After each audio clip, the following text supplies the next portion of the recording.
Hello, and welcome to the show. I'm Martin Willis, your host, and we have a very interesting show for you this evening.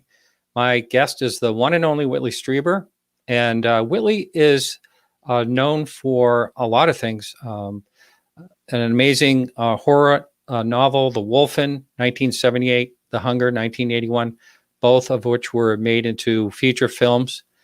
His book in 2004, The Day After Tomorrow, was also made into a film more recently with Dennis Quaid. I watched that film and I really liked it before I even knew that Whitley had anything to do with that. In the UFO field, Whitley is mostly known for his, I think it was a 1987 nonfiction book, Communion, which really shook things up in the UFO world. The book Communion has come up on this show a number of times. And I do want to talk to him about that because, especially when it comes to the Allagash incident, that story. I'm wondering if he even knows about that part of the story. We'll be discussing his new book at some point tonight, which is titled A New World. His very popular website for paranormal is unknowncountry.com, and Dreamland is his longtime podcast. Well, occasionally I have to do a live stream show a little differently to accommodate the people across the pond. So tomorrow, Wednesday at 1 p.m., for those of you on YouTube that like to watch the live streams, I'm going to be live with Philip Mantle at 1 p.m. Eastern Standard Time, and with Dr. David Clark from Britain also at 2 p.m. Eastern Standard Time. So these are two separate streams. You'll be able to jump from one to the other, those of you on YouTube, and it's going to be made into a podcast. And also it's going to be at the regular time as a pre-record on KGRA radio next Tuesday, the regular time slot. And it will also be out as a podcast at the usual time next Tuesday. And our latest blog, which is always made into an audio blog, is over at podcastufo.com by Charles Lear. It's called UFOs, Contactees, Humanoids, and a Thorn in the Side of the Air Force. I kind of think the title says it all there. I do want to thank everyone that listens to the show, and I want to thank everyone behind the scenes. We have Bill over there at Bill Skywatcher over at KGRA Radio. The last half hour of the show, he will be screening the calls, and we'll talk about that when we get there. Over at facebook.com/podcastufo. We have a lot of people over there, 22,000 or so, and we are simulcast over there as well, and also on Twitch. If you support the show, I want to thank you very much. I couldn't do it without you. And if you are looking to support the show, you can do that for $2 or more a month. There's also a new option up there that you can make a once yearly payment. And that's over at patreon.com/Martin Willis Podcast UFO. And that link is also on our website.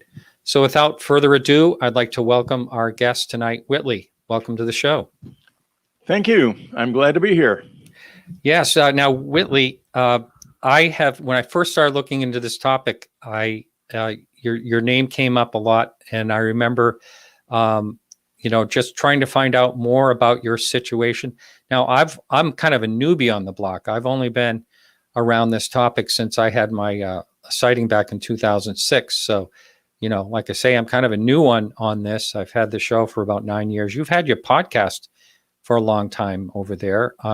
And this topic means a lot to you, starting all the way back in I think it was 1985 or so, but I want to ask you, what was your thoughts about UFOs, say in your childhood and growing up? Well, there's two answers to the question. The first one is, when I was a little boy, I was fascinated by UFOs, by flying saucers, because they were all over the news when I was a child in the early 50s. And I go back, it seems farther and farther every day. And if you think about it, that's true. In that case, so we were playing spacemen, and there was a lot of odd stuff going on that I was really not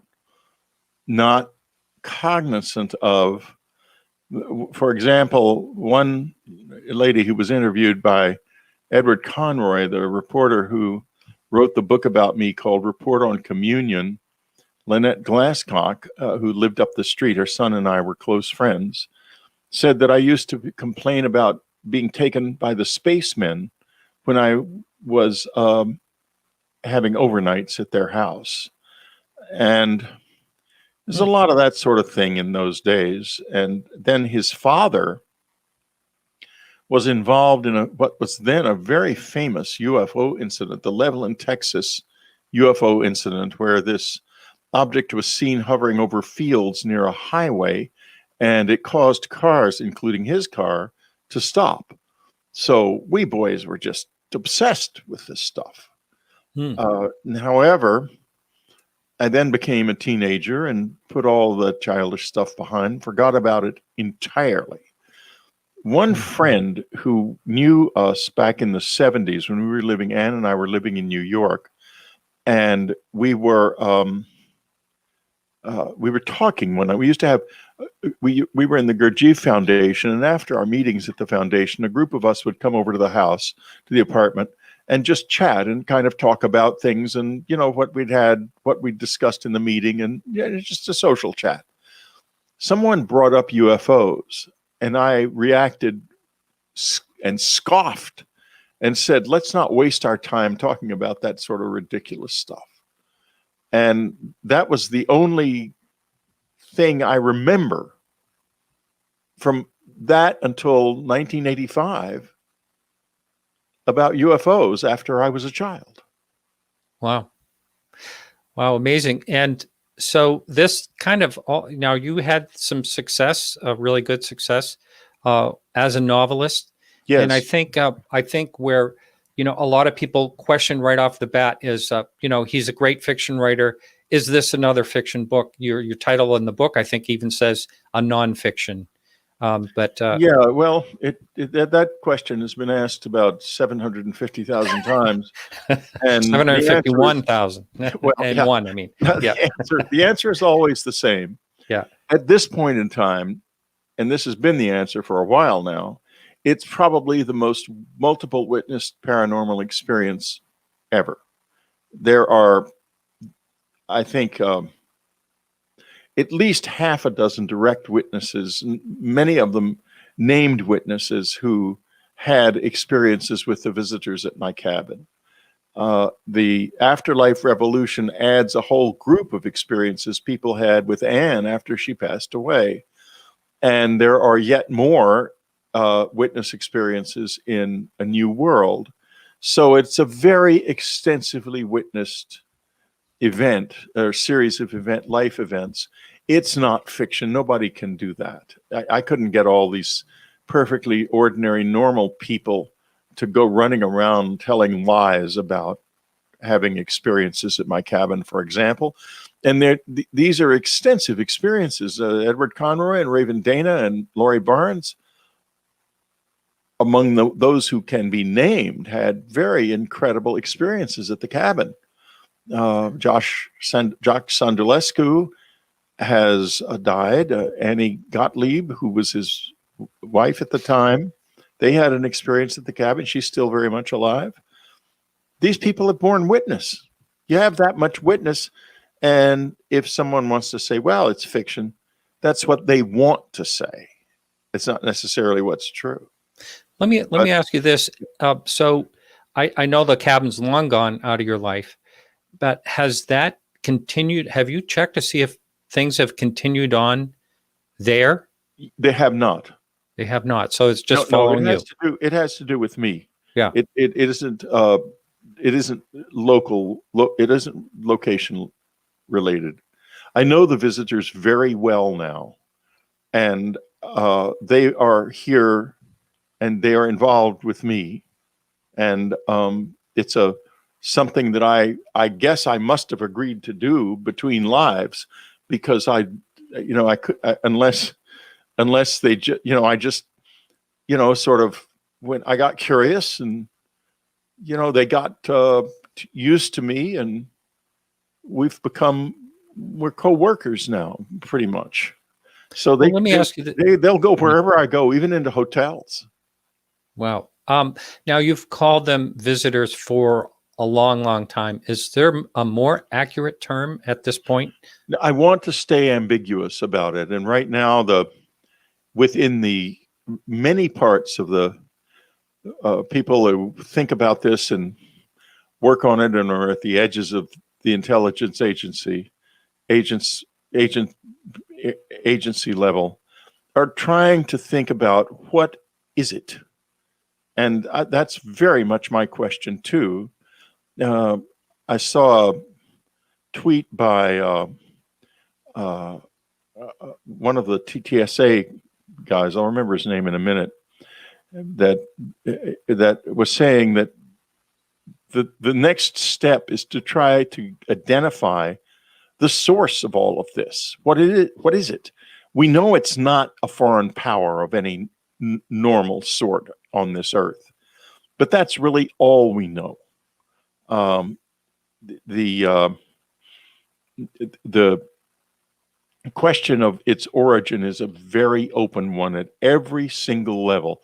And, there's materials have been studied extensively. I participated and, in fact, headed up some of those studies at Southwest Research Institute, and I still have some of the material that we found. Only it's inexplicable. But does that mean it came from another planet? No, not necessarily. And there's been some material studied for it. Some of the same group of materials have been studied for their isotopic ratios, and they're perfectly stable pieces of metal, but the isotopic ratios are not only not earthly, they're not even of this universe. So we don't understand that. I think there's a parallel universe that's right here, and I think that there is flux of between it. And somebody on the other side has apparently figured out how to do this. I think that's that's my opinion now, my belief now, or not my belief or opinion, but my theory now as to where they may be coming from. I'm sorry, go ahead. No, go ahead. No, I'm saying it's just as good of answer as any that I've heard, actually, because, I'm always cautious to say that I know what these things are for sure. But about the visitors, is it the same ones do you recognize these visitors as individuals, like maybe even with a name or anything? Or some of them, no, there's no names in that at all. I don't think the Greys are in that space where they have names and individual personalities. I had a long conversation with a man. A lot of people are involved in this on the other side, who explained to me that the Greys were what he called a nesting species, that they evolved out of creatures who were nesting creatures, sort of like insects, but not quite like that, and that they have a very different sense of time, a very different sense of personhood and personality, and they don't have a physical language, although they do have a written symbolic language. I've seen it, and boy, I'm telling you, it is extraordinary. You see some of the things that they write by hand, and you would not believe how subtle that could be. It's just like very highly evolved chops of Chinese or something, but more looking like an Indonesian hand script, not a block letter script, but something that one would write in hand in Indonesian. But it's 10 times more subtle and more complex, and the different depths of the lettering matter in terms of meaning. In other words, when something becomes light in a curve, starts out heavier and ends up lighter, that means something about time in the relation to that word. I can't translate any of these words, but it's been a fascinating journey, because they will often show me lines of these hieroglyphs, and I am not conscious of what they mean, but then I get all kinds of fascinating ideas. And it's because some level of my mind that's not conscious does understand. At least that's what they tell me. And that's why I was saying, I was in my head, I was talking to them in my mind, why do you show me these hieroglyphs when I have no idea what they mean? And the answer was, you do. It turns out it's true. So is it always, a couple of questions here. Is it always telepathy and then do they have any emotions? Well, first of all, what I was just describing are not physical objects, but they are electronic. They're visible to the naked eye, and they can be turned off and turned on like a light. And there's some kind of electronic field that creates them. But you know, if you were in the house, you'd see them too. They're not just in my mind. But a lot of the communication is subliminal in the sense that I will see something like that, and even though I'm not conscious of I have not the slightest idea what it means, then I have ideas that are apparently connected with it. So as I said before, on some level, I do know what it means. Do they have emotions? Oh yeah, you know, but it's not like us. You know, some of the taller, more complex grays, who are probably like queen bees or something, are very rich, complex, emotional beings. But there is something more important, which is an overall kind of, if you will, a holistic emotional presence that you need to, in order to understand where they are with you. You have to not so much be concentrating on individuals, but be concentrating on this overall presence. And it has gone in my life from initial indifference to interest to more than a little fear of me to compassion and an attempt to help me, and to what it is now, which is a very calm, friendly relationship. We're predators and so are they, and we both know what we do. It's not a secret between us. And we do perhaps a bit of circling, you know, like two different species of predator might, but predators don't eat other predators. They eat prey. So I don't feel threatened by them at all. I do know some things about people who are not, or who are more vulnerable to them, though. And that's something that does concern me, for sure. Now, why would you suppose, wherever they're from, that they have an interest in us, and in particular, why they choose people? You know, I've heard other people say not exactly your story, but, you know, a similar story, and of repeat visits, you know, repeat. There are many layers involved in the choice of people that they make. The most basic layer is it has to be a personality that is viable, and they consider that, in other words, people who are very violent or have very strong opinions that the visitors regard as wrong probably are going to be left alone. And if you get a bunch of abductees together in the same room, you find these are all very mild people.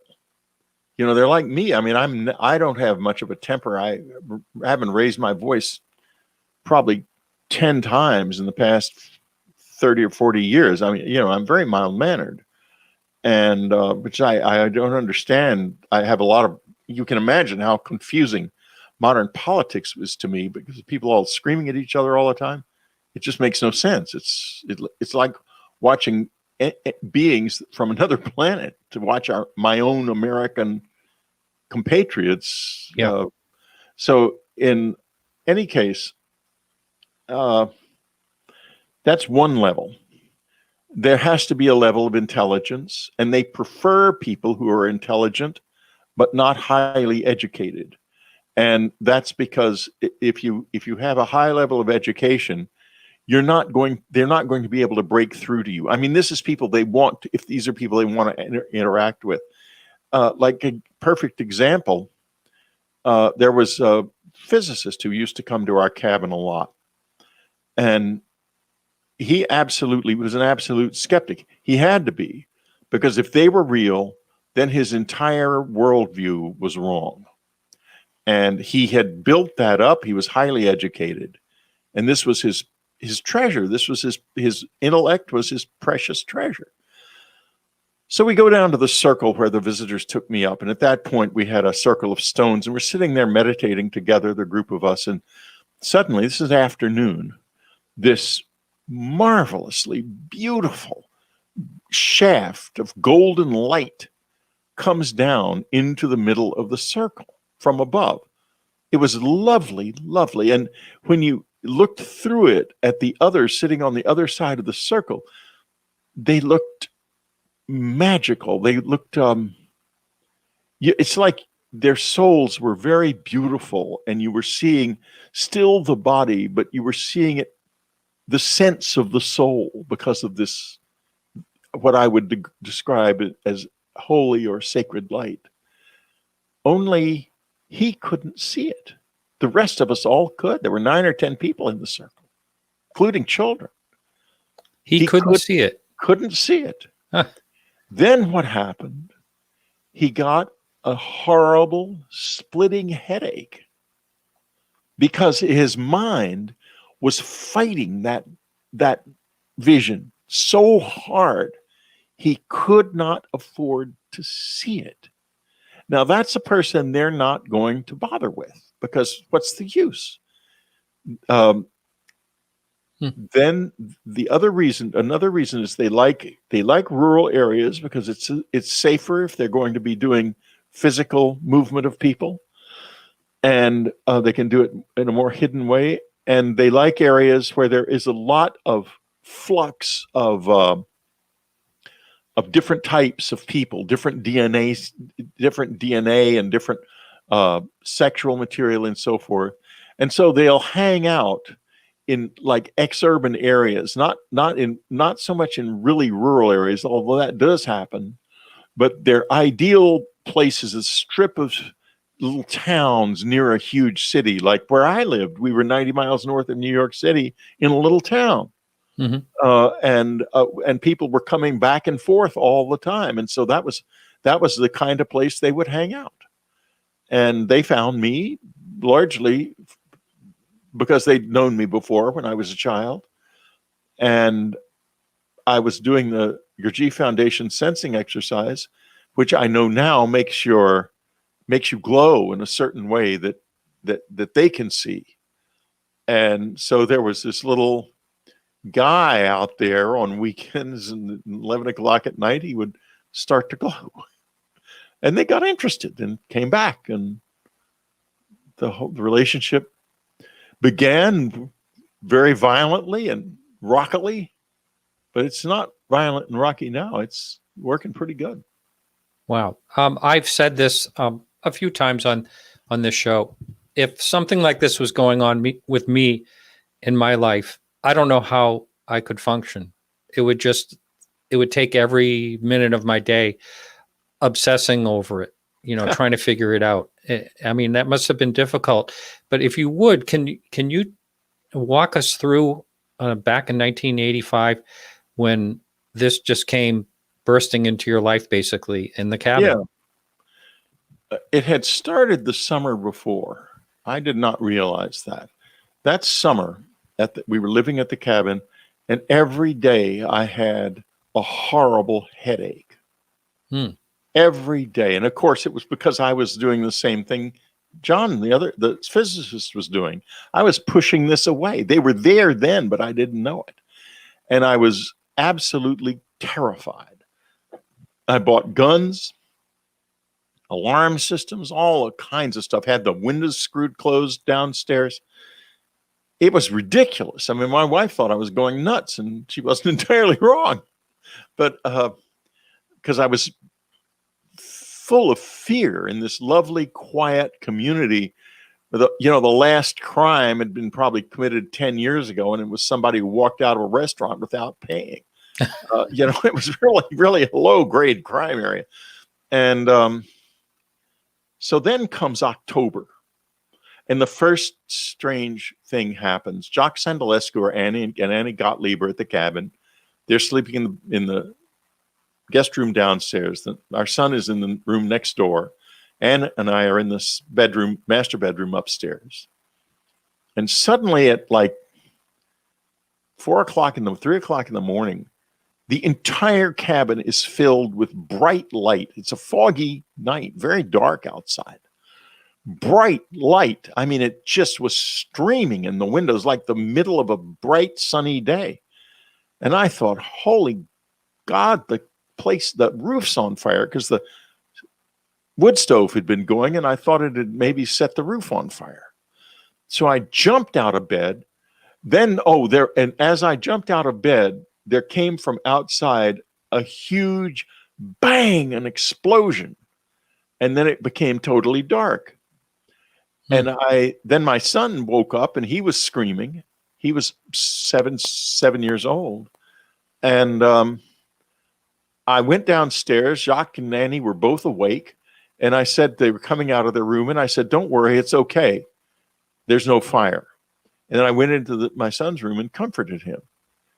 And the next morning, we barely even talked about it. But then later, in December of that year, I had a hell of an experience. I did not know what had happened to me. The morning after it happened, December 26th, I thought I remembered seeing an owl in the house, and then I decided, well, it couldn't have been in the house. It must have been at the window.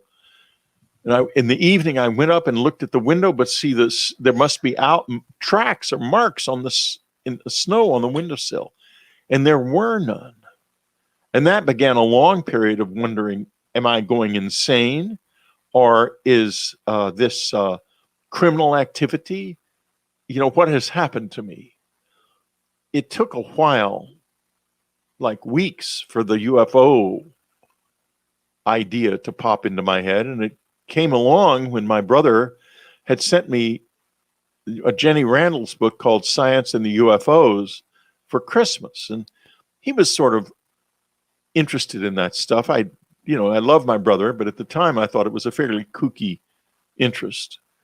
And so I began to read the book, and at the same time I was writing a short story called Pain, because I had remembered what felt like some kind of sexual domination almost, and I had never had an understanding of that in my life, and it wasn't part of my personality.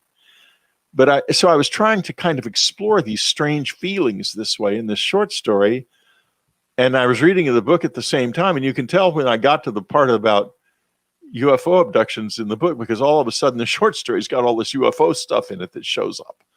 And Bud Hopkins was mentioned in the book, and I was reading along, and I thought, my God, that's what happened to me when the description of abductions came up. And I thought, this is ridiculous. It's this absurd thing. It happened to me. And so Anne said, well, why don't we meet this man? He lived right in New York, right down the street, half a mile from us. So we met him, and that was when things began to coalesce in my mind.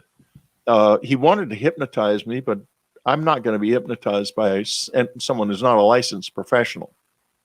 So he proceeds to get me in touch with Dr. Donald Klein, who was the head of the New York State Department of Psychiatry and a forensic hypnotist, one of the most notable ones in the world. And if you think forensic hypnosis is ridiculous, forget it. It works well. he had solved something like 70 cases, a lot of them things like hit and run auto accidents at that point in his career, by helping people remember things like license numbers. So he knew what he was doing, and I trusted him. He was one of the best in the business. And I'm telling you, those 2 hypnosis sessions are still to this day on my website. And it was shocking. You mean the recording of them? The recordings, yeah. Mm-hmm. It was absolutely shocking. And afterwards, it didn't take too long. I got curious. And I said to Anne, I think they were aliens.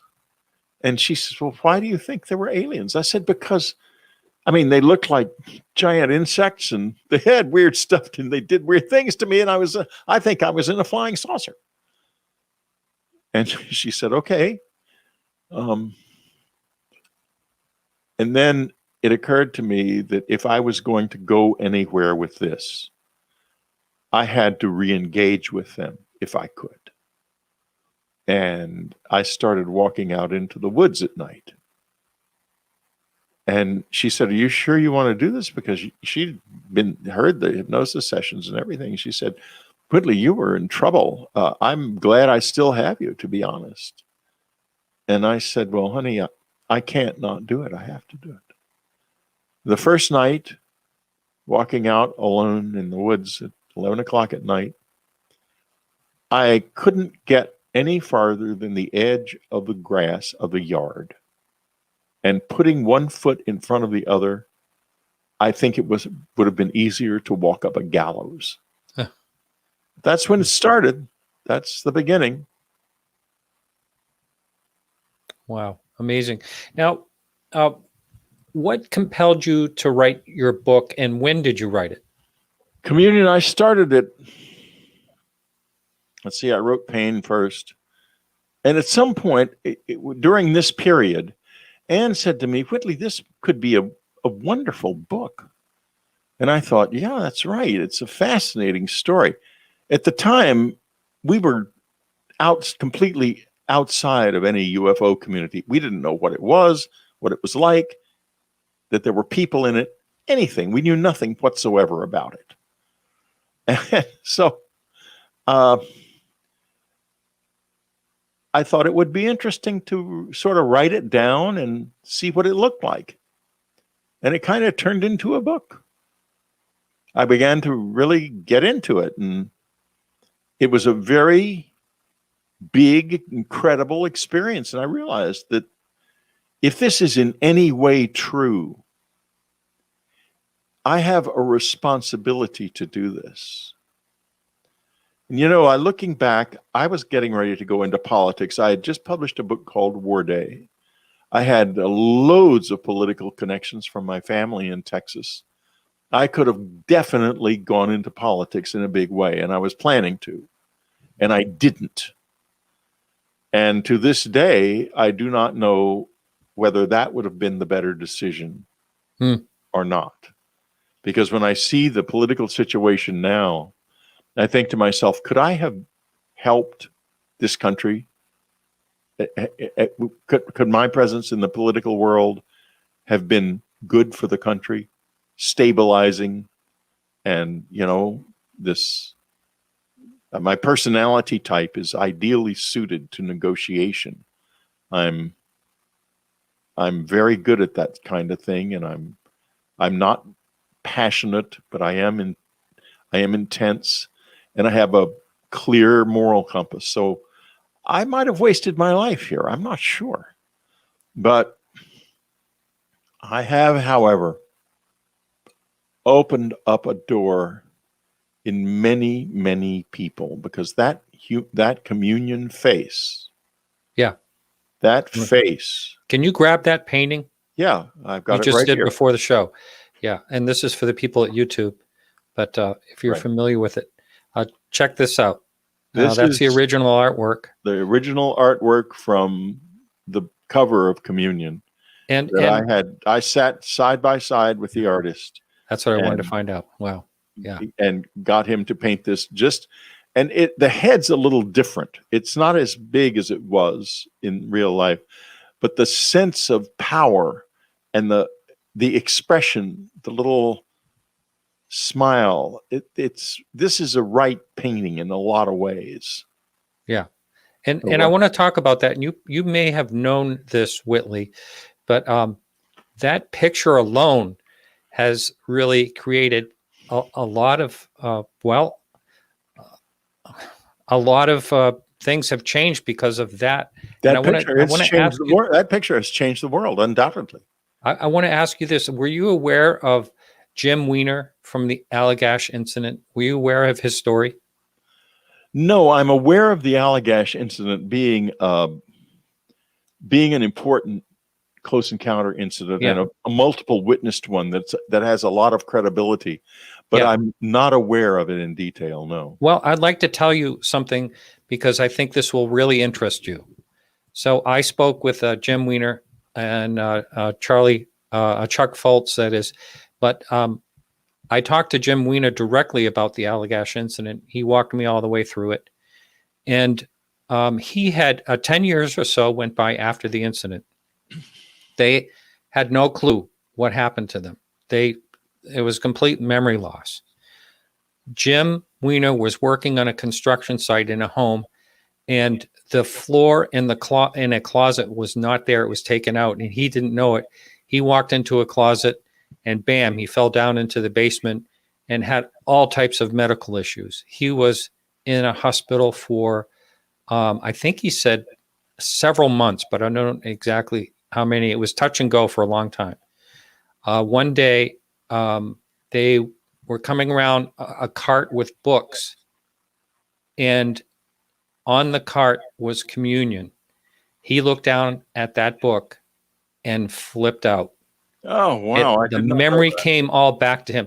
Now, he may be someone I can connect you with him if you want him on your show. Yeah, I'd love sometime. to have him on my show on Dreamland. But he just, all the memory came forth because of the picture on your book. He recognized that that's what he saw. He was having nightmares and dreams, and so was everybody else. And as soon as he saw that, it all clicked into place. Wow. That's incredible. I never knew that before.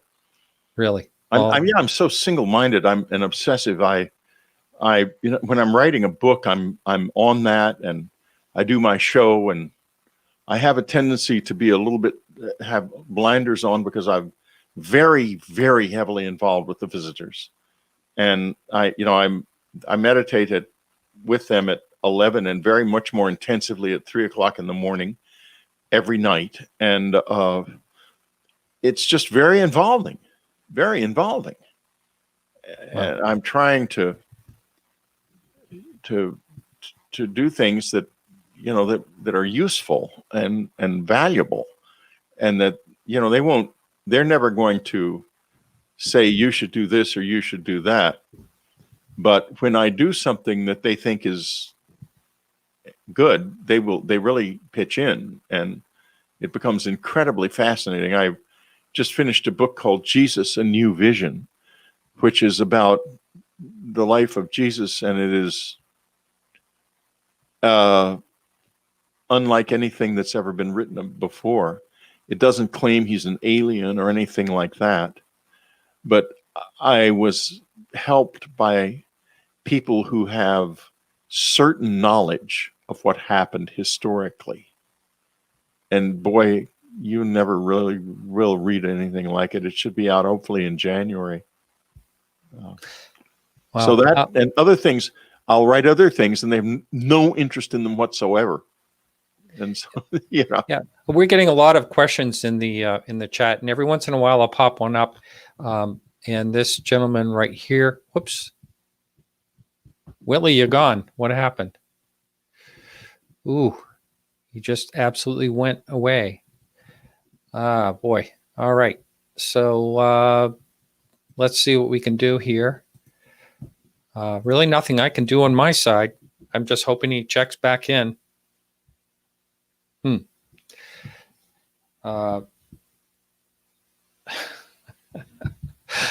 All right. Hey, Bill, I'm going to bring you in, Bill. You there? Yes, I am. Yeah. Bill, I don't know what happened to Whitley, and it's a very awkward way for me to try to reach him. I have to reach him through his publicist. I don't have a direct. I'm sending him a message right now on Skype, so we'll work on that in the meantime. Yeah. I don't know if his internet went out. We've had that happen before in the show. So yeah, that happened a few weeks ago, actually. Yeah. But interesting conversation. And I'm sorry I haven't been able to get to a lot of the chat questions.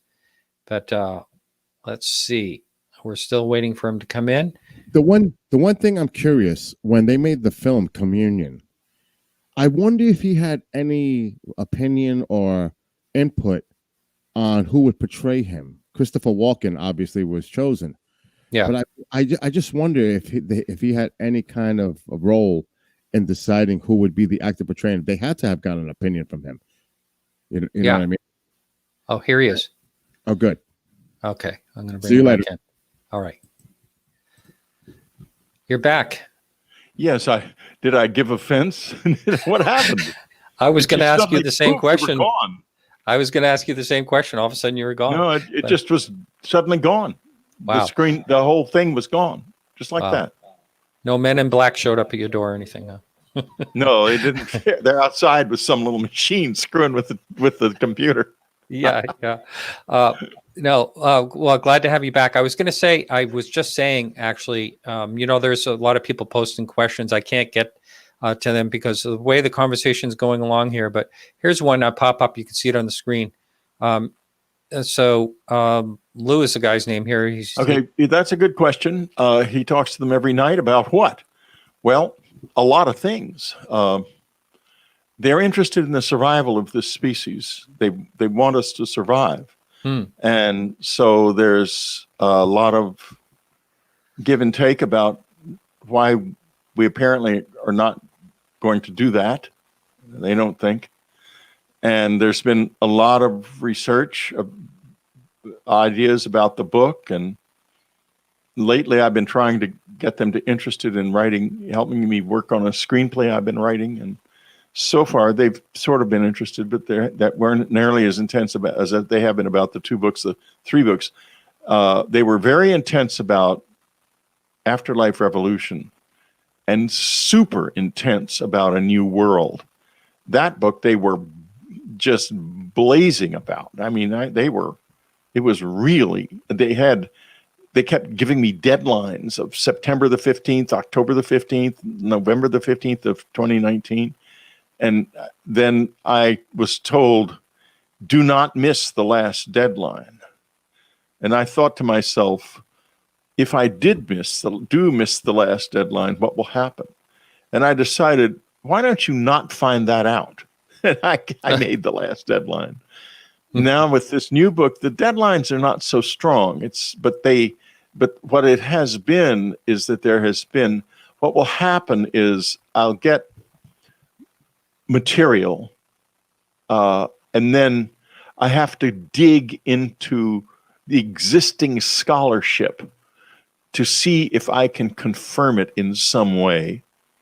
And I pretty much relearned my college Greek. I took Greek and Latin in college, and in high school I didn't take much Greek, but and so I was able to read a lot of the authors, the church fathers, and the Gospels and the Apocrypha and so forth that were originally in Greek in the original language, and that's helpful because there's a lot, like the King James version of the Bible, and therefore versions that flowed from it were all from the vernacular Bible, from the Latin Bible, not the Greek.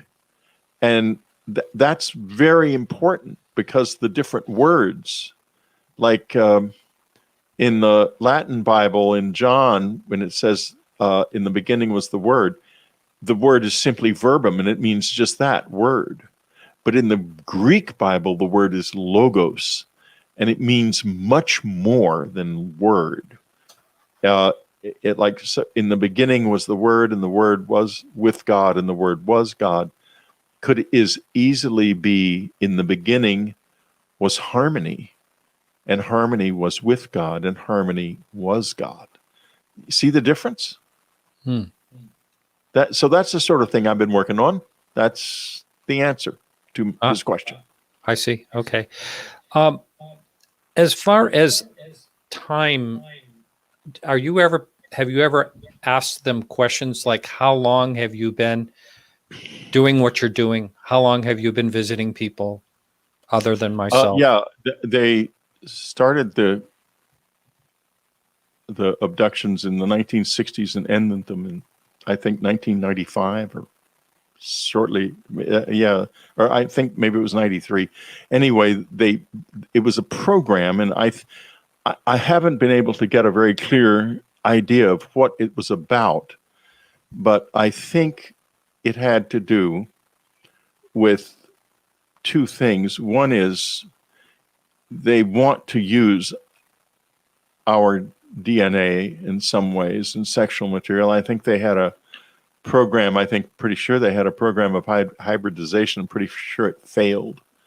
They would try to make a species that was part them and part us. I'm talking about the Greys now. And I think that's a kind of seed bank that they have tried to create a genetic model of us, because, to be honest with you, I don't think they think we're going to survive. Yeah, I did want to talk to you about that, because over and over again you hear the opinion that there is telepathy messages, take care of your planet. Yeah. And that's where they started with me. Yeah. I know you mentioned something about a stick. They hit you with a stick or something, and oh God, you had these thoughts. That was way back in October of '85. There's this little electric thing that struck me in the forehead with, and I saw my son die. I saw the moon, the earth on fire. And now my son is a young man, and the earth is on fire. Yeah. They've said a lot of things to me that a lot people mostly don't like to hear, and I don't talk about them much. So I understand. What's the point? You know, when nobody believes it's real. Nobody believes. I mean, there are a lot of people who are concerned about the environment, but I don't think anyone really understands the clock. Yeah. Okay, here's one I see in your chat. If there are more advanced than us, why would they be interested in us? Shall I answer that? Because I can. Sure, I can. I'll try to pull that up, but I don't see it right here. But go ahead. Okay, well, I assure you it's there, because I'm reading it. All right, there's a very specific and clear answer to that question. It comes from two scientists who, to my knowledge, knew nothing about the visitors. It was an article published in the April 1977 issue of the magazine Science it was just a brief comment more than an article, by two scientists, two physicists, D.B.H. Kuiper and Mark Morris, speculating that if an advanced species were to come here, from wherever they might come, from another planet or from some other dimension, as we were discussing earlier, they would do two things. One, they would keep themselves hidden, because they could have only one reason for wanting to be here. And that would be, they would want to experience something new. Because if they could get here at all, it would mean that they had an absolutely vast experience of the universe. So they would hide so that we did not experience cultural colonization. Because right now, if they showed up, we would immediately drop everything and turn toward them. The same way when Europeans with advanced technology showed up in native societies around the world, the native societies essentially imploded, and they became interested in getting pots and pans and they lost interest in their gods and their own inner exploration and everything. Right. And they're gradually coming back, but it was an overwhelming shock, and they don't want to shock us that way. And so that's the answer as to why they're here. They're here to experience the new. And I think they're in a conundrum too, because if they come out, then they lose their reason for being here. But if they don't come out, I think we go extinct. I think that's pretty much where we are. Yeah. Because nobody believes what's happening. At least nobody in power does. If Obama had believed it, he would have a very different approach to the environment in his presidency. So would all of the presidents prior to that. And now we have a president who actively denies this reality. So we're going nowhere fast in this country, and it's the same around the world. The best countries are barely responding to it. And not only that, I don't think we really know how, because we haven't studied it carefully enough yet. They say, oh, we have to cut back on carbon dioxide emissions. But will that help? And how, what, back in what way, how much, when? Have we gone too far? That's the main question. Has it gone too far? Exactly. Has it gone too far? Yeah. Well, they've gotten, the reason for the Jesus book is that they're now interested in strengthening souls. They're not so interested. They're not really on the environmental kick anymore. They're interested in good, clean, strong souls. And I have a feeling that's because there's going to be a lot of them running around without bodies soon.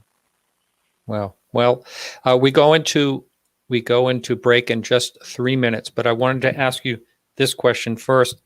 Do they, as far as you know, do they experience time as we do? No, they don't.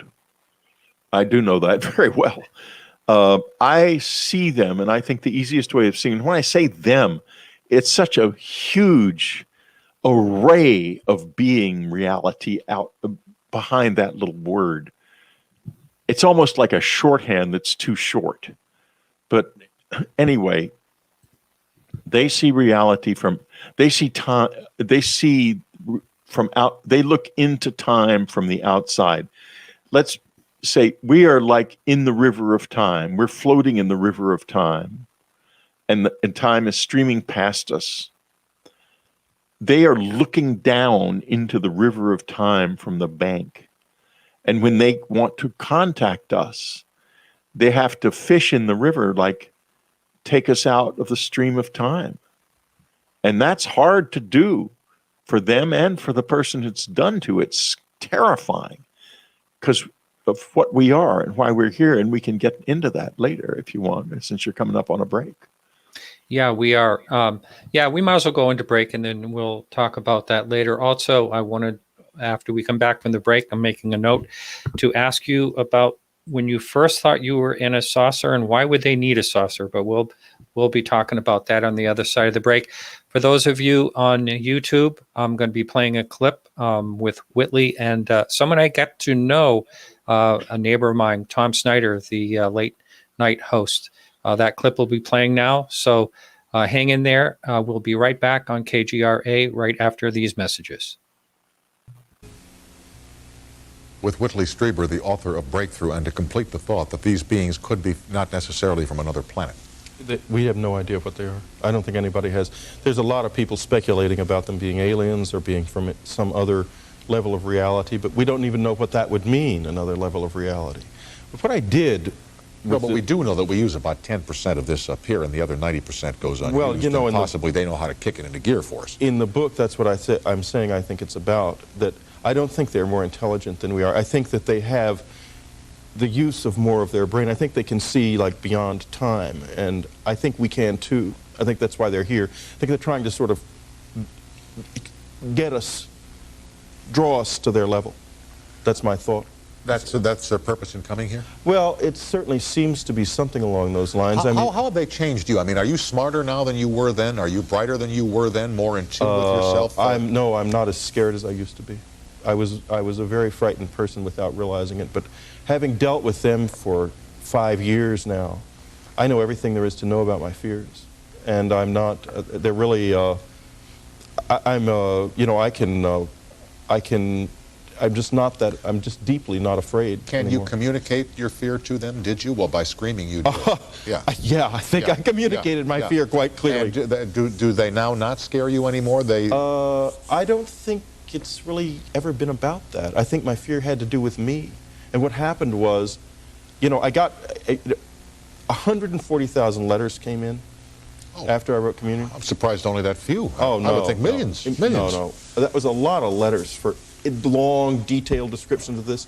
Most of the people were saying, I'm not as scared as you are when it happens to me. And I suddenly realized I was like on the extreme. There is a group of people, you'll find them in the UFO community and stuff, who are really scared. But the vast majority of people who have the experience really aren't. They're just very perplexed, and they'd like to know more. Yeah. Here is Jill on the toll-free in Hepburn, Saskatchewan. Hello. Hi. Good evening. Good. I was just wondering, I know it must be very frustrating. A lot of people don't believe you. Yeah. And I was just wondering how you deal with it. Let's put it this way. It is very, very frustrating. There is the odd wall in my house with a hole in it that's been put there by my fist. Oh. I can get very angry about that. But I have got in this book some interesting, first of all, it's all multiple witness experiences. I told the visitors in my mind that I would not put anything in the book unless more than one person participated. It took 5 years, but gradually, coming with groups of people up to my cabin, reliable people I could trust, it built into a series of multiple witness encounters that tells you what this thing is about, really. And it's the first time anyone's done it. No one's ever done that before. Yeah, Jill, have you read any of Whitley's other books? No, I haven't. I have heard his name. I know that, but no, I haven't. And I think that also, in a way, I would never try to impose this on people.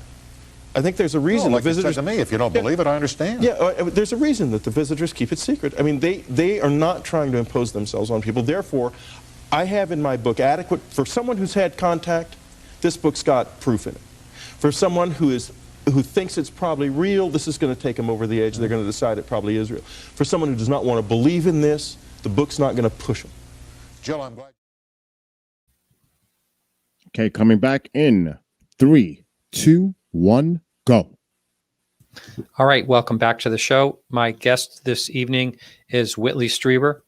And Whitley, we're back. And I want to, I mentioned at the top of the break that I was going to talk to you about saucer. And that is, I know that when you mentioned, at least in 1985 in your first encounter, you think you were on a circular spaceship. And my question is, do they need something, an object, to get from where they are to here, like a craft? Well, I perceived myself as being in a round room. For a long time, I thought it had been a tent. I thought I had been abducted by people who were using LSD to try to drive me crazy, because I'd written a book called War Day, and there were some people in the National Security Council who, well, let's put it this way, Ted Kennedy had read from it on the floor of the Senate, and as a result of that and other things, it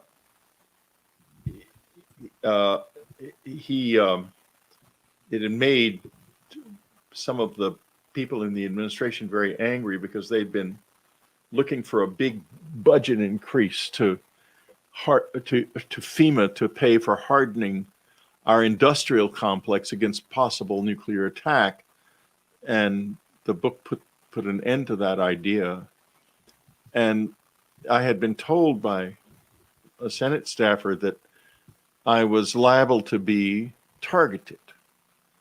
And in those days, they used to do political tax audits, where they'd audit you for 4 weeks and cost you a fortune in accounting fees, and it would lead to nothing. But that wasn't, and so I thought that it wasn't a tax audit, but that they'd jacked me up full of LSD. And the thing that was weird was, I remembered seeing a friend in before I went up in the air into the thing, I saw a friend sitting with these strange beings, and I was talked to him. In fact, he had been an intelligence officer, and he talked to me extensively about faults in the exhaust manifold system of the stealth aircraft, which were very, very deep, dark secret at the time. And I was sitting there listening to him. Why is he telling me this? And so over the next few weeks, I began to think, those little creatures that were there weren't there. That's all in my head. He was there, and he's a CIA guy. They juiced me with something, and he was there for whatever reason. So I called him at home, and the phone is disconnected. Then I called his brother, and his brother told me, well, he died last March. This was now, he would have died 9 months before I saw him. And that was when I began to realize, hey ho, this is a little weirder than I thought. Because this is not like, you wouldn't expect ghosts to hang out with aliens from another planet necessarily. And he was as big as life. He looked real. So what in the heck is this about? Now, fast forward to this moment. And I do know that there is a confluence between the dead, the visitors, and us. And Annie back there in the picture, you can see her behind my head. Mm-hmm. She was the one who read all those hundreds of thousands of letters, before email, that you heard me talking about in that program. That must have taken months. Well, she did. She was incredible. She read them. She cataloged them. The Communion Letters is a book she produced based on with a representative sample of them. Great book. And all of that. And she came out of her office one day and she said, Whitley, this has something to do with what we call death. And at that moment, the whole business of the barrier between the living and the dead began to fall in my life. And now I say I work with the visitors. I also work with Annie. And we wrote a book together after she died called The Afterlife Revolution. She came back, and she's not so big, so heavily involved with me now for various reasons. But at first it was like, we were like this, and we literally wrote the book together. Do you know, you asked a while back as to why it happened to me in particular. I think you asked that question. I didn't get to it. I sort of ended up talking about why the abductions occurred. And I think there's a reason for it. And if you look into this, you'll find that lots of people who had military backgrounds, especially if it was intelligence related and communications related, ended up involved. The children did. And that I think is still true. One of my uncles was involved in the Roswell incident at Wright Field. When the debris was brought there, he was one of the officers who first examined it.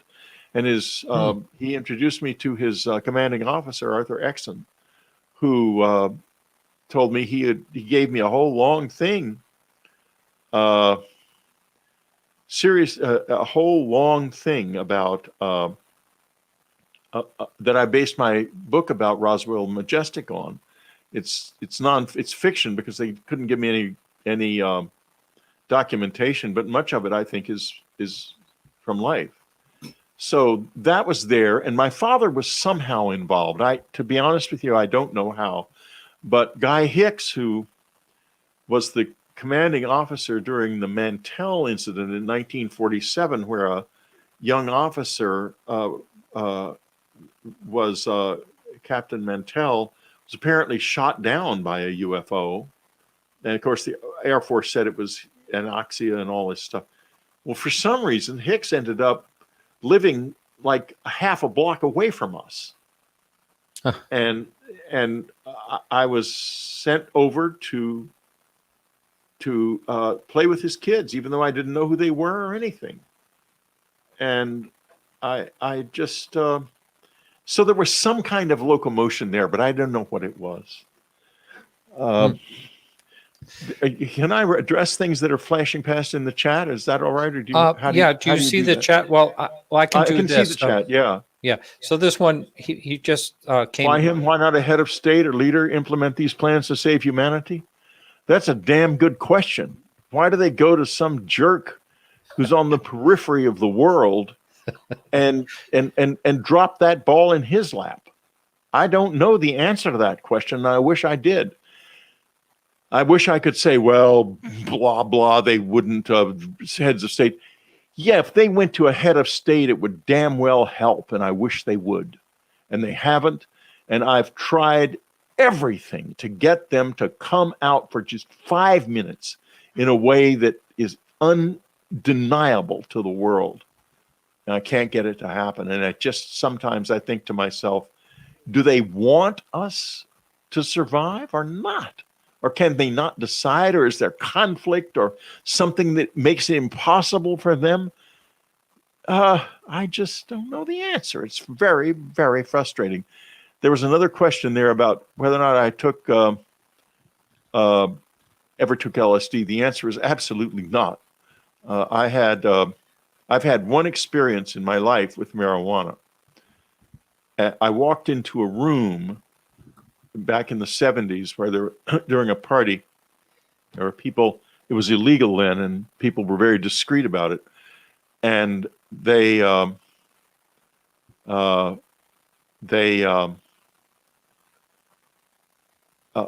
smoking marijuana, and I was in the room for 2 or 3 minutes and left, and I was high for a week. I kept seeing myself pass in the street, and then the next weekend we went to another party, and I effusively complimented the hostess on the goldfish in our lampstands. And Ann said, "We're going home. There are no goldfish in the lampstands. You're still high from last week." And I figured, you know, if I'm living this life and marijuana does that to me, I'd probably be better off staying away from all psychoactive drugs, because I've got something very sensitive going on up here. Yeah, I'm there with you. I've always been afraid of that type of thing myself. Here, you talk to them every night, haven't you asked? The answer is, I've asked, I've pleaded, I've demanded, I've insisted, all of the above, and gotten nowhere, and it is ruining my life, to be honest with you. Well, I feel that I did all of this. I gave up my life for this. I became a marginalized nut in the view of many people, and I did it so that I could help make this work. And they just sit on their duffs, and it's infuriating, frustrating, and I think tragic. Tragic. All right, I'm just answering someone else over at Facebook that you've already answered that question too. Now, what about if you decided you were going to have film, camera set up everywhere in your house, or camera set up? That. You have. I've done that. We did that early on. I know you did that early on, but I mean, what about these? Still have cameras here, all over the place. Yeah, absolutely. Yeah. If only they would show up in front of a camera, it would be wonderful. And there's ample opportunity here. I've had them physically in this house with the cameras on, and you don't see them. Oh, but here's why. The camera will turn off first. You always know when they're coming in here physically because the camera's turned off. I was on to the Nest tech support and everything. They have no explanation for why the camera will turn itself off and then turn itself on again. But like, for example, if I have a very intense experience and the camera is on, what I find when I look at the camera's footage is about 5 or 10 minutes before the experience, the camera stops. And then it starts again later. Wow. And there's no apparent reason for that. There's you're not the only one that's I've frustrating. heard this mentioned before, similar things mentioned before. Has anyone that you've talked to since you've come out with all this basically have your story very, very similar to your story? Is it happening in other places very similar to what's happening to you?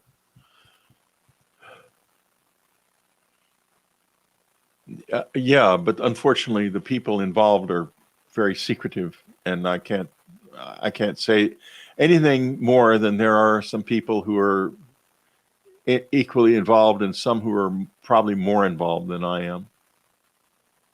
When you got that 170,000 or whatever it was letters, it was more than that over time. But go ahead. Yeah. And were there people that really wanted to, hey, look, I'm having the same thing. I want to connect with you. Can we talk? Yes. Did you reach out to some people? I reached out to thousands. Really? We reached out to at least 2,000 or 3,000 people.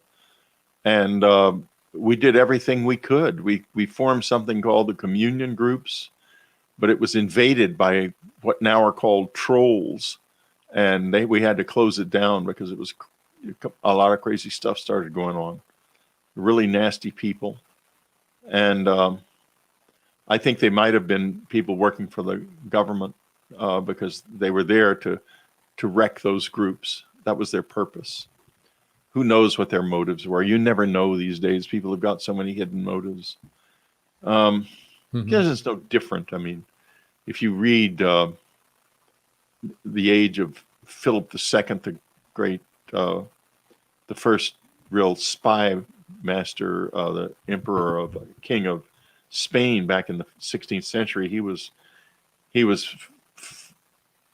there was as much duplicity and spying and lying going on in there as there is now.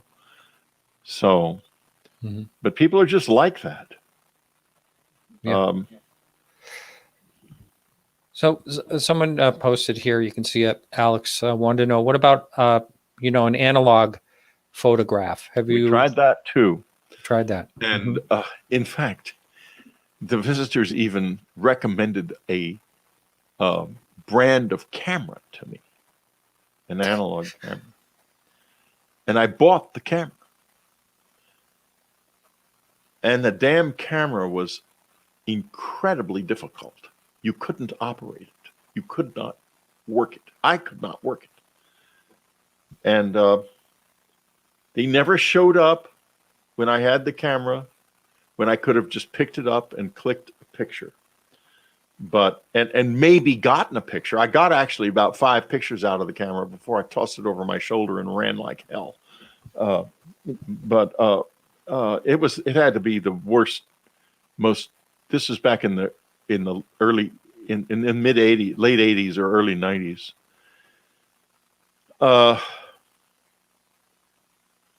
Yeah. Wow. Yeah. Do they ever discuss where they're actually from in detail? Never. Hmm. I don't know anything about where they are from.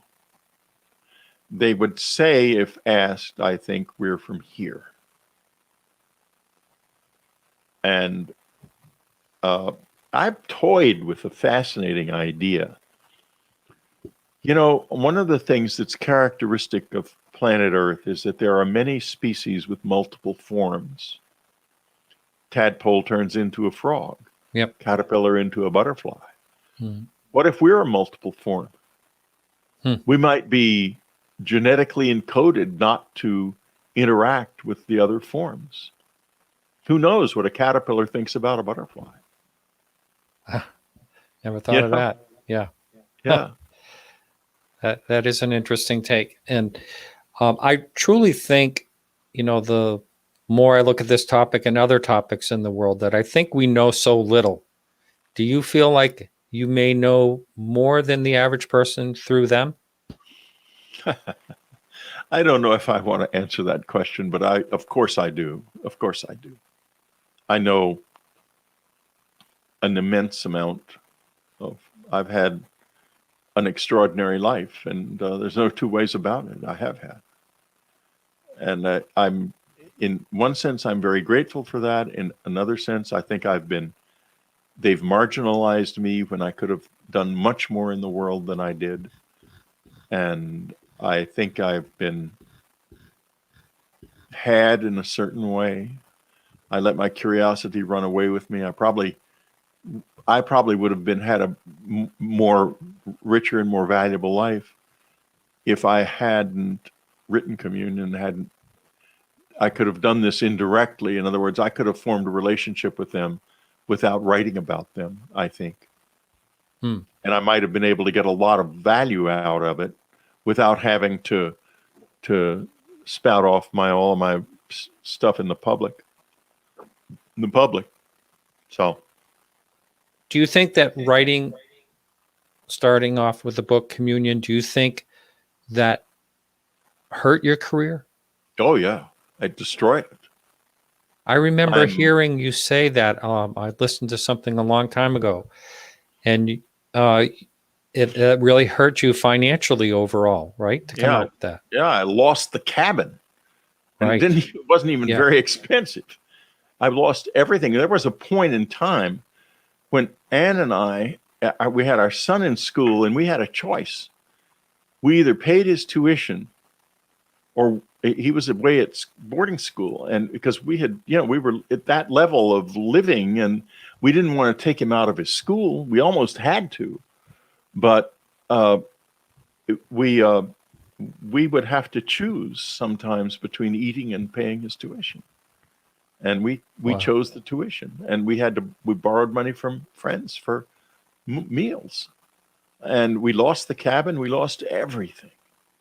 And it was because of, the South Park, I mention this all the time. The opening episode of South Park really hurt me, because people will buy the books of someone who's controversial, and they'll buy the books of someone they're curious about, but they will not buy the books of someone who is a public joke, because they don't want to be laughed at. That's a powerful tool, a powerful weapon. Wow. And those two guys used it against me, and it worked. Wow. Yeah, I remember that. Yeah. Oh, that's disheartening. And and it's another thing. It's worse now than it was 20 years ago. Worse. It's much harder. Like the New York Times, which will publish Leslie Kean's stuff, would never come near reviewing one of my books. The new book I've written, no one in the Jesus research community will give me a blurb or even read it, because I'm Whitley Strieber.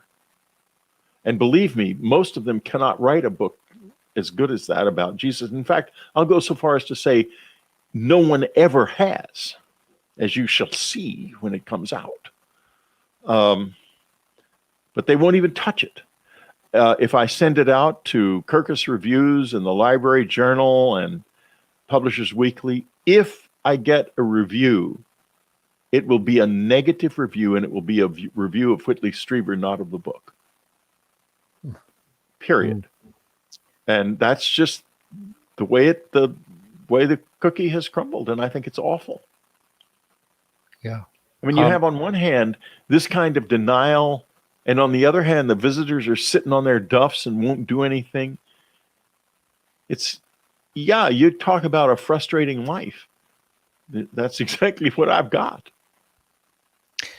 If you had someone like, there are some scientists now. We talked about Leslie Kean coming out with a New York Times article back in 2017.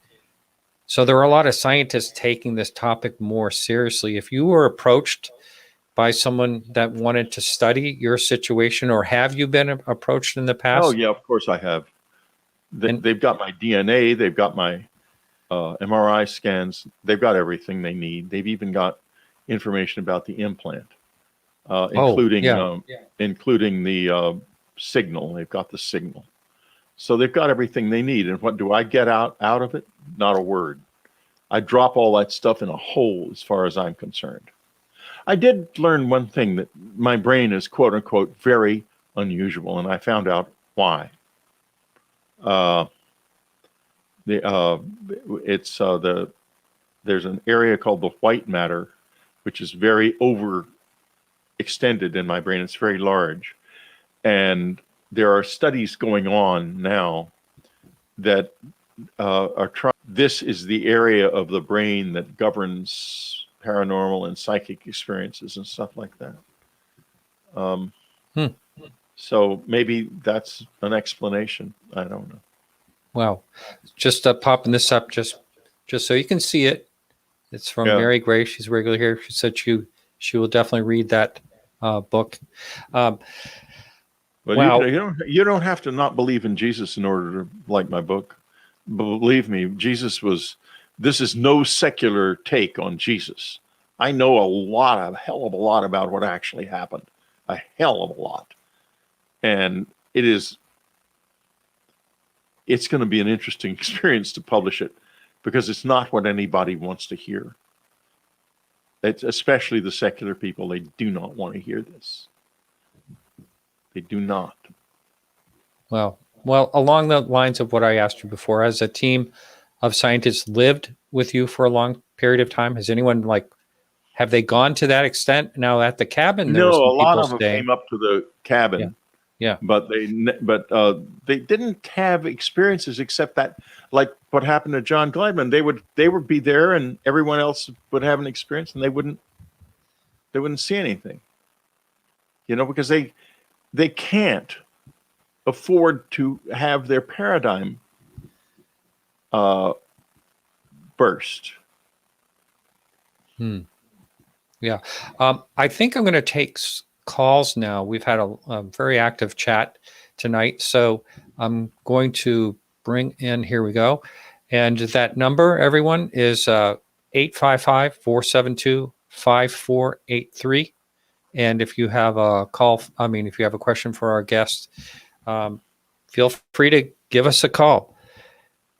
Do you think, let's see, I did have a question here as far as opening up non-believers into your idea, that you think this is happening. What is your best way to convince someone, or do you feel like you don't need to convince anyone? It's not up to me. They have to make their own choice. I'm not going to be debating people. The reason is, I learned a long time ago, it goes deeper than that. You can prove something to them, and they're still going to walk away with the same opinion they had before. They have to find the place in themselves that can see this, and if they don't find it, they don't find it. Now, you met with Bud Hopkins, which I understand he was a real fine gentleman. I never had the chance to meet him. What's some other people that you've met with? You mentioned the hypnotist that was renowned. Donald Klein. Who haven't I met with would be the better question. I've met with everybody in the UFO community over the years. I think everybody. Maybe some I haven't met, but the great majority of them I did. John Mack? Oh, God, I knew John very well. We were dear friends. We had one of the last times I saw him, Lawrence Rockefeller invited me and Ann and John Mack and I always block on his name, the astronaut who founded IONS, the Institute for Discovery Sciences. Not Gordon Cooper. I'm just trying to think of some names. You're blocking on him. Everyone blocks on his name, and he was so important. He was the one who went to the moon and of course. I'm blocking his name too. He passed away a few years ago. A couple of years ago. Anyway, the group of us were there. Terrible, I can't remember. And we traded stories basically at this lovely estate that Edgar Mitchell. Thank you, Brett Clark. Oh, yes. And Mary Grace. Thank you. Yeah. So we this lovely estate that the Rockefellers had down in South Carolina, I believe, and spent a weekend there just talking in enjoying one another's company. And it was just a wonderful weekend. I enjoyed John so much. I'll never forget the day he telephoned me after his book was published, and I had warned him that he was going to get into trouble. And he said, Whitley, I am in trouble now. Yeah. They're trying to take away my license and my tenure, both at the same time. That was horrible. And I said to him, John, you have to start with the tenure. That's where you have to work, because if they don't take away your tenure, nobody's going to take away your license. That'll go away on its own. Mm-hmm. And he befriended the key man who was against him, and he became an ally of John's. John was a very dynamic personality. Yeah. I don't know if you've seen the movie Phenomenon. Oh, yes. Oh, yeah. So good. And some of the wonderful material that John gathered in Africa. I know. That group of school children is there. He's wonderful interviewing those kids. Yeah. Yeah, and he just had a big heart and a big mind, both. Yeah, such a shame he was taken away so young. That's for sure. Yeah. I would like to Go ahead. we should be getting some calls. Again, that number is 855-472-5483. I wanted to ask you about the object that you think was implanted. And I don't think it's right here. I can feel it right now. In fact, I don't know if you can see the ear is very red. Can you see that? Are you able to? Yeah. That's because it's transmitting right now. Hey, look at the difference between that ear and this. Oh man, this is not easy. In this one, see if you can see that. If there's, I can't tell if the difference. I can feel the heat of the ear, so I know it's going. But this ear should be fairly pink, fairly normal. Yeah, it's and this one should. It does look a little redder, unless it's my imagination. It does. We do have a call coming in. As soon as that's screened, I'll bring that person in. But you are also not the only one that I've heard about this thing moving. Other people have talked about them moving all the time. John, it was a routine experience when Roger Lear was doing implant removals. They would always run away. They expected it. Yeah, that's right, Roger Lear. It's weird because everything is the opposite in this. Mine went from here, where it is right now on the top of my ear, down to here into the earlobe. When the doctor opened it up and tried to touch it with the edge of a scalpel, and he was pretty surprised, you can be sure, because as I feel it right now, it's feels almost like it's part of the cartilage. It's very stiff and very fixed. It does not feel in any way whatsoever like something that could move on its own. Yeah. And then a couple days after he obviously pulled out, he said, well, I can't take this out, whatever it is, because I'd have to cut your whole ear off. And I said, no, don't do it. I want the ear. I prefer the ear. So, so 2 days later, it came back up here. Annie was always dead set against taking it out. And she made a deal with me. I often wondered what my wife really knew. She said, you're so obsessed with it, and it bothers you, and you feel invaded. You get one chance. If you can get it out, it's out. But if you can't, then that's your chance, and that's what we have to agree to. And then I'll agree to you giving it a shot. And so that was what we did, and I had my one chance and failed. Wow. Well, it's also pretty amazing that along the lines, if you had it removed, you'd probably just get another one. Another one would be put in. This one was a very, very special thing. It was not put in by aliens at all. I remember very well when it was put in May of 1989. I was lying in bed. I was not asleep. I'd been reading, and I was just thinking about going to sleep. Annie was asleep beside me, and I suddenly heard crunching of gravel in the driveway. There's a car out there, no lights. And this is the country house, and we had a big fat gate, so I was not amused. My immediate reaction was to go for the bank of switches beside the bed, which would totally floodlit light the whole area. And it's not like I wasn't paranoid or anything. But anyway, so I was going for the bank of switches, and I see two people standing at near the foot of the bed, a man and a woman. And I start to go for the Benelli riot gun that's under the bed. I do not get that far. The next thing I know, I'm lying on my side. I can't see, I can't move.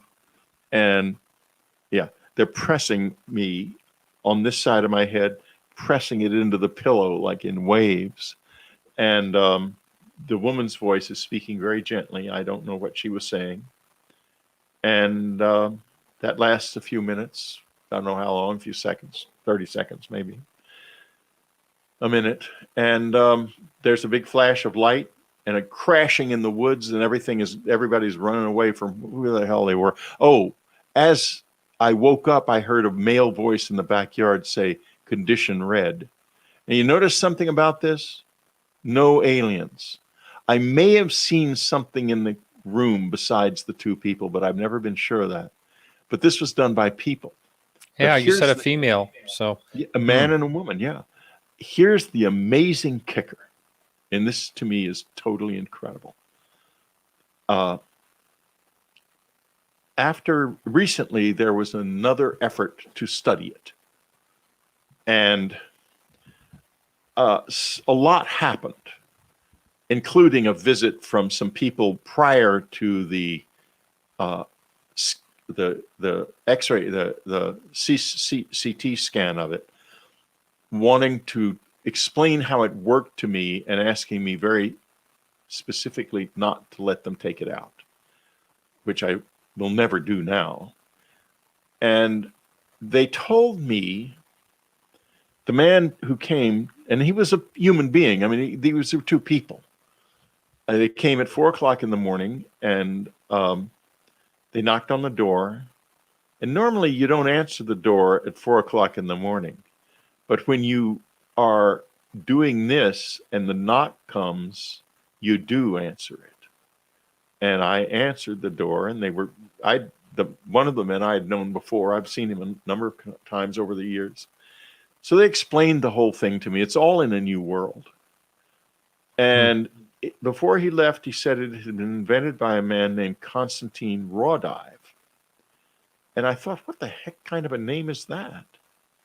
But then I realized the next morning, wait a minute, he just mispronounced it. It's Rawdive. I know who that is, Constantine Rawdive. So I looked him up, and he's the EVP specialist, the master of EVP, who did a lot of work on electronic voice communication with the dead before he died and after he died too, coming back the other way. And I happened to know a man who had made a documentary about him. So I called him up, and I described the implant, and there's a little slit that appears in my right eye, and you can see words flashing past in it. And here, this is one of the world's leading experts on Constantine Rawdive. And what does he say? He says, "Oh, that's funny. I have a little slit like that in my right eye too. I've often wondered what that was." And I said, "My God, you've got an implant just like mine somewhere in your head, and it was placed there because of your interest in Constantine Rawdive." wow, Isn't bizarre. that fascinating? Bizarre. With all lines have lit up like a Christmas tree. So I'm going to take the first call. We have Luis calling from California. How you doing? I'm doing well, Martin. Thank you for having me on. I really appreciate the show you're doing tonight. Yeah. You have a question for Whitley? I do, yes, Mr. Strieber. So my question was, first of all, thanks for answering these questions in the chat. A lot of the questions that I put in there, you've already answered. And just you being open enough to even answer questions like this is really cool of you. So thank you, first of all, for that. But my question is, have you ever had a team of scientists live with you, say, for a year and put all sorts of measurable devices inside your house, outside your home, and had a real scientific study done at either your cabin or the home that you're at now? Not here, but we did have not. They didn't live with us for a year because there was never a budget for that. But we had quite a few different instances, and this has been probably the central frustration of my life, that I have not been able to get much of anything on video. It has been extremely frustrating. There hasn't been any sort of academic, say, university or anything that would take all of that budget on. No, absolutely not. And the reason is that this is rejected knowledge. There's no one going to pay for something they believe is nonsense. No grants. You can't get a grant for it. A granting expert who was once connected with the Ford Foundation tried for a long time to get us grants. Nothing doing. My final question to you would be, do you think these visitors are measurable by any sort of scientific device, be it, a different spectrum, a visual spectrum analyzer, or?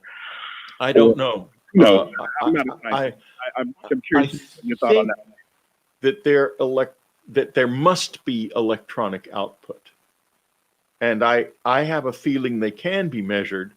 And I have had the thought that if we knew how to do it, we might be able to detect them when we cannot see them.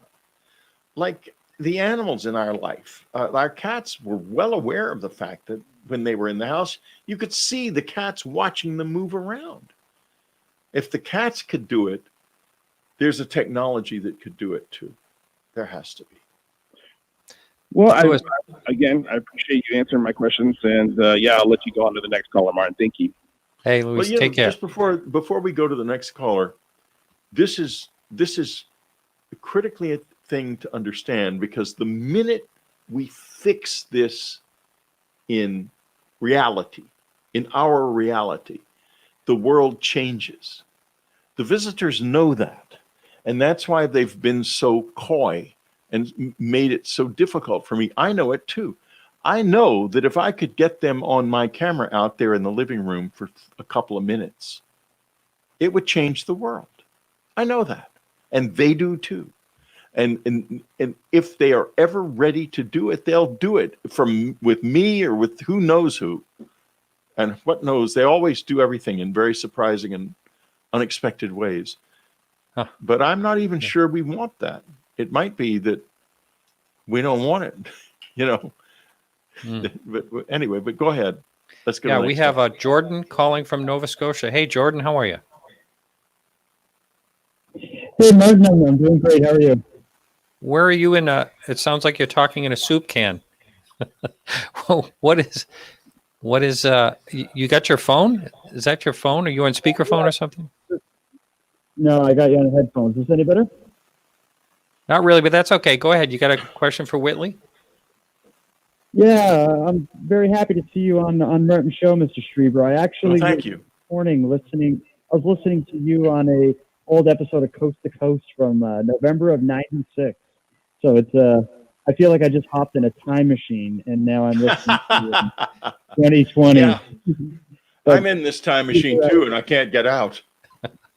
Yeah, you're just as captivating now as you were then. I'm also a massive fan of your writing. Communion holds a special spot on my bookshelf. So I thank you for everything you've done for people who follow your great work. My question for you is, as someone who's been involved in this phenomenon for as long as you have, and seeing things change over the years, like what I'd like to hear you talk about is during your time engaged with them and following this phenomenon, what are kind of the key moments and the most exciting times you've lived through during this? There's no one time that's been more exciting. I think. I think that some of the direct encounters have been very extraordinary. Actually, there was one a few months ago here in the apartment where one of the little bitty gray people showed up, and that was really, really remarkable. It only lasted a few seconds, but that was when I saw the handwriting that I described earlier. And that was a pretty peak experience because I have had so little physical contact with them, except for the first couple of times. And then they wake me up at night all the time. And it's a routine. They want me to do that 3 o'clock meditation, and being the kind of person I am, I'm not going to set an alarm. I'm going to do it organically because I want them to come here. I want them to, if they're waking me up, I want them to do it. I want the engagement. And so that happens all the time. And but here's the thing. If I put a camera in the bedroom, it doesn't happen. Does not happen. The camera does not turn off, and it does not happen. I had this is on my phone, I had a little a thing called Sleep Talk, an app. And the first few times I used it, I did pick stuff up. And I think I put most of it on my website, and it's incredibly eerie. You can hear them talking about me, people, human voices, and to me, and me talking to them. And here's the thing that's so amazing. You hear me say one night when one of them apparently walks into the room, I'm awakened, and I go, oh. And then I say, oh, mature. Something like, I haven't listened to it in a while. Oh, mature, please teach me. And I call this entity a name, mature, but I don't know that. I don't know. I was asked earlier about names, and I said no names. But this is someone I knew well. You can tell, and enjoyed being with. You can hear it in my voice. It's so. I mean, can you imagine living like this? Talk about tantalizing. I've got voice recordings, and I've got everything except the final thing. Like right now, there's something unusual is happening. If you look at this year. It's let me try to make myself do this. I can't do it. You can. You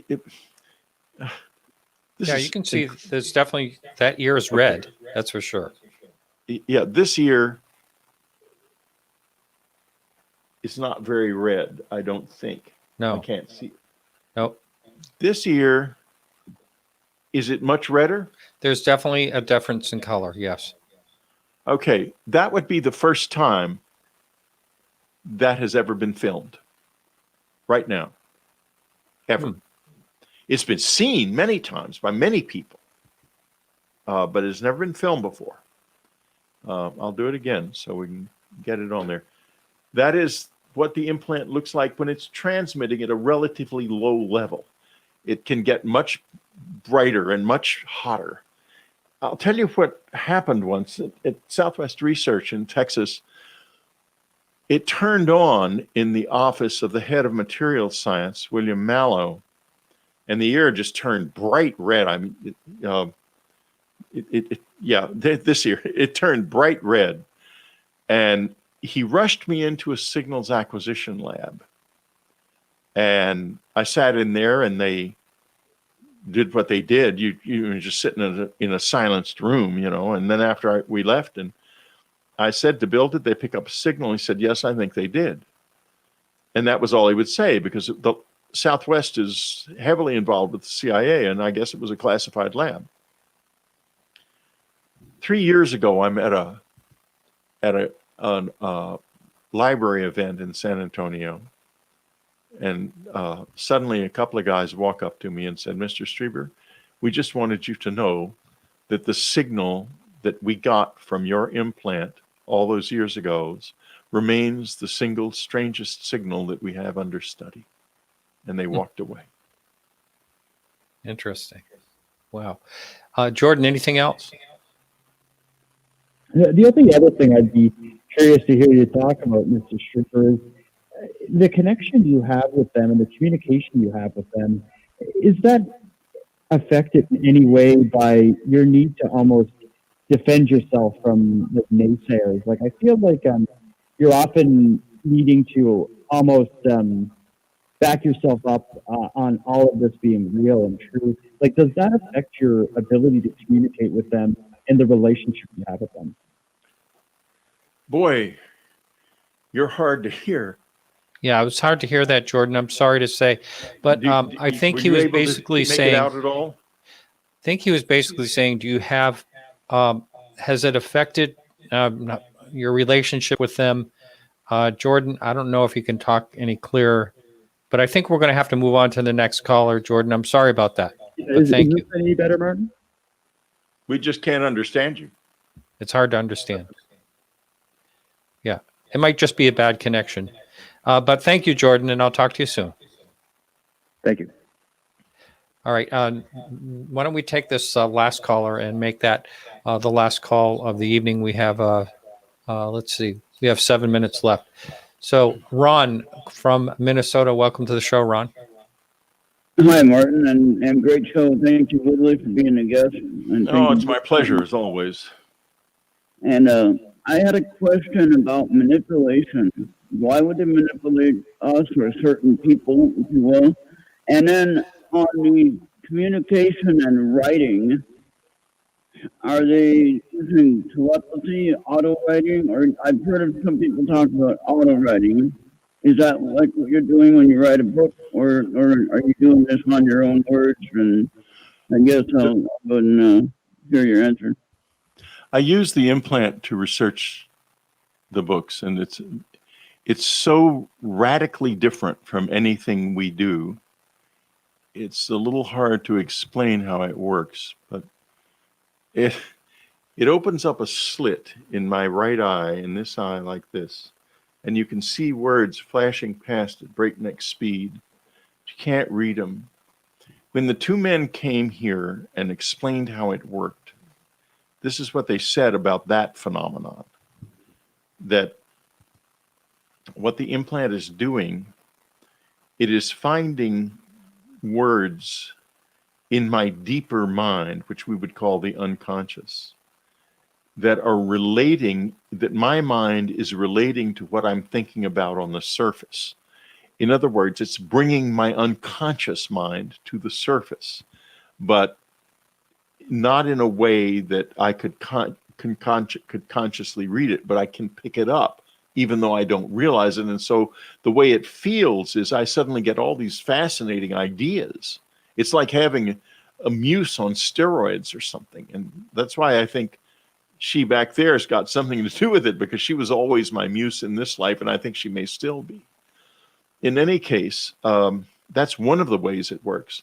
Another way it works is in many ways very fascinating too, because you ask a question in your mind. I need to know this or that, or I need to know whether or not that's true or this true. And the next thing you know, an hour later, or a day later, or that moment or something will pop into your life that has the answer. It's in other words, it works by synchronicity also. It's a very sophisticated and wonderful tool. And I just hope,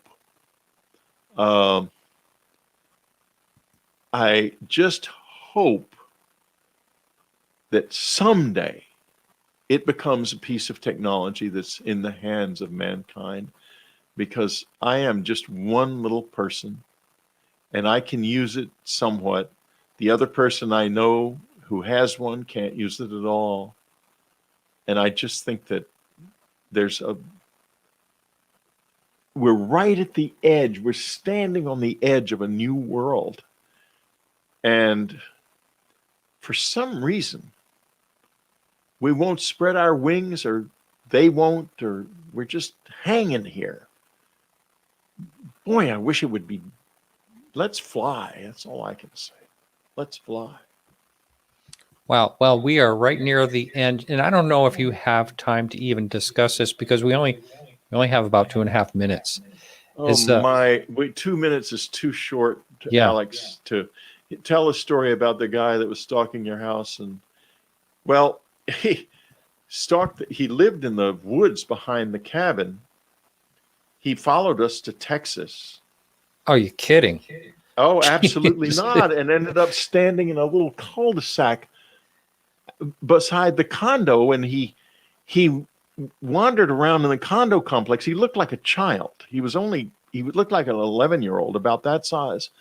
And he would do weird things, like he climbed up a wall and got onto a balcony and pulled the spokes out of people's bicycle tires on the second floor. And a man saw him hop off of another balcony into a swimming pool, which you couldn't do because you'd have to take a run, but there was no room to run. He popped like a jack in the box. And people called Texas Social Services because there's a feral child around here, and it's a very weird deal. And did you ever have a conversation directly with him? Yeah. One time, I asked him. He was sitting on the steps in front of our condo, and I asked him if I could help him. He said no. That was it. Wow. Whitley, so we are out of time now, but people can get your book. I have it right here in front of me, A New World. And it's on let me just pull up my picture. And it's on your website. Yes. Which is unknowncountry.com. And Whitley, I really appreciate it. It's been a really interesting evening. Well, thank you. Martin, I'm very happy to be here. Yes. All right. And you take care of yourself. And thanks, and folks, we'll for be all in the touch great because we have a little bit of business to do. I'll take a look at your artwork and things like that. So you take care. Okay. All right. Bye. All right, everyone. So that is it for the show this evening. Thank you so much for watching and listening. Remember, if you want to watch the live stream tomorrow, all you have to do is go on the YouTube channel. You'll see it there. There's 2 live streams coming up, and one with Philip Mantle and one with David Clark, Dr. David Clark, both from over in England. So thanks again, everyone, and remember to keep your eyes to the sky.